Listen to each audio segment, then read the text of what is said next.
And the reason why you're asking you that too is because I remember Shanta telling me one time, yeah, man, since he was in school, man said, yeah, I'm going to be an artist. He just went and did that. Yeah. And I asked you earlier about that confidence and that conviction that you have about your vision and what you want to do, where you see yourself going. And you own that enough to vocalize it. Because people would have aspirations, but they don't vocalize the aspirations. They tend to hold on to the aspirations, right, to themselves. And you're very open. So where does that confidence come from in your ability to get things done? I feel like you just gotta believe. I mean, it's a cliche to say that.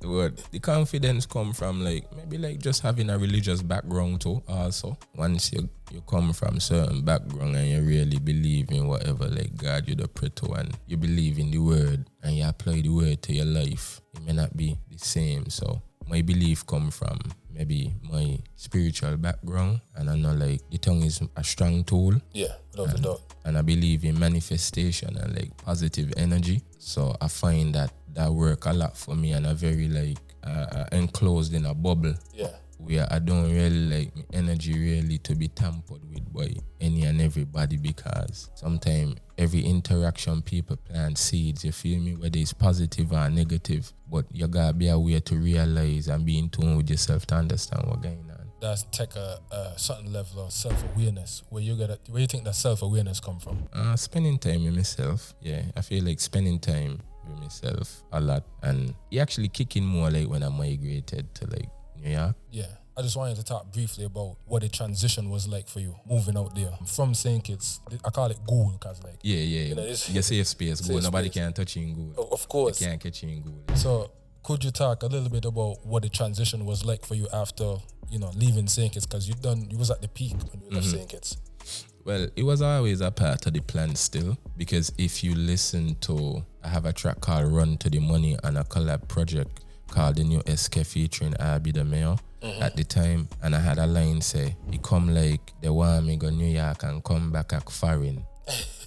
You understand? Yeah. So I always had the foresight that everything was going on. I was like, okay, maybe I underappreciated now, so maybe I gotta miss me a little bit to really start to realize what I was adding to the scene, or what the scene probably missing when I'm not around. Yeah. And personally, I just wanted some personal development in my personal life, also Mod Stoney aside. Yeah. I just wanted to develop Masood as its own individual. Powerful stuff, man. Yeah, because Masood control Mod Stoney. So my mental state and my personal development is imperative to the outcome of anything that I setting out myself to, pursue or accomplish. So you spoke about personal development, right? And I was asking, what steps do you take on a consistent basis to ensure that on a go forward, I'm getting better every year? Not just as an artist, but also as a person. Well, I would say I receive a lot of information. Yeah. So it's multiple sources that I turn to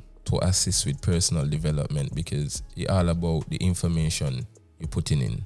You understand? Because if you're putting good information, you're going to put out good information, you feel me? Definitely. So I feel I'm going to say I don't read a lot, enough, but I do read, consume a lot of audio content, a lot of podcasts, different conversations with different demographic, different people from different walks of life, different age range. And fun fact, growing up, I always been the youngest in my friend circle. Yeah. So I just mature faster than most my peers, because things maybe the average 14-year-old, 15-year-old was doing. You was doing. I was on some other shit. Yeah. Lifestyle. Yeah, so because my peers them was always older than me, so I grew up real fast. And you essentially turn yourself into a sponge and just soak up information. Correct. And I like to learn from other people's mistake. Okay, perfect. By making my own. So how do you continuously take the chances to do the things when you don't have the experience? I think that's what I should have asked. How do you say, hey, you're going to take this step and do this thing? And I give you an example where you started out rapping. Okay. Rap is what you do.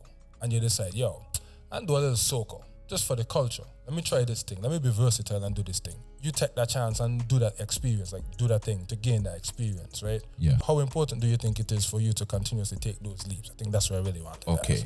Well, I could answer that. It tie back in to the first question. Well, if not the first, you asked me a question, one word to describe Mod Stoney. Yes. And I stated multifaceted. Yes. No, multifaceted, versatile, all those words is in the same family. Yeah. So I would have to be versatile to be multifaceted. Of course. You understand? So now I'm able to fit into different niches because I also stated that I'm a genre bending artist. And for those of you who don't know, like the inception of Mod Stoney, I actually was in like a soca band. So I would like call Connection Band with me, Brandon for ASAP Band, Wes. Yeah. We used to farm the drum for Small Axe, Seiko, Vern, who used to be the keyboard man for Collision. Don't do it. Don't do it, boys. Yeah, so we had a band, so now that we are the soca element. Fun fact, the soca element was developed before the hip hop element. Wow. And then you just decide rap is what I'm going to do because that's what I into. Yeah, because rap was lifestyle, and not only that, it kind of was like the genre we needed a face, in the sense like I feel like we had like multiple dancehall artists, but we didn't really had a lot of hip hop artists. You know, we had a few before me, like big up SMI. Oh yeah. You understand? Yeah. Big up like the Embassy. Yeah. You understand? Big up like who has to do it? Like I'm a juvenile, like Dago. Oh yeah. You understand? Early pioneers in that space. Easy B don't get shout out. I don't know Easy B. I'm not gonna. Renton, Osborne. Okay.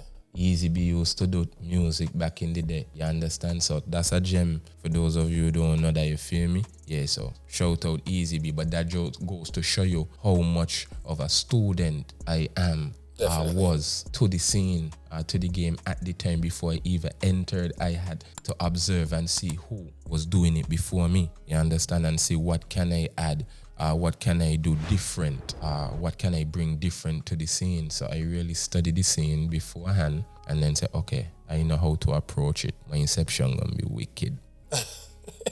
Yeah. I need a mom. Yo, 305, you're breath. Careful.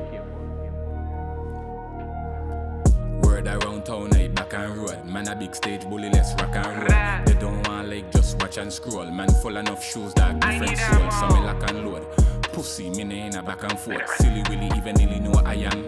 My life like captions, plenty goat. You go ask me shack. I been the goat. Like Conris, everybody take the boat. RB, I go and Nevis, take the boat. Who can swim better learn to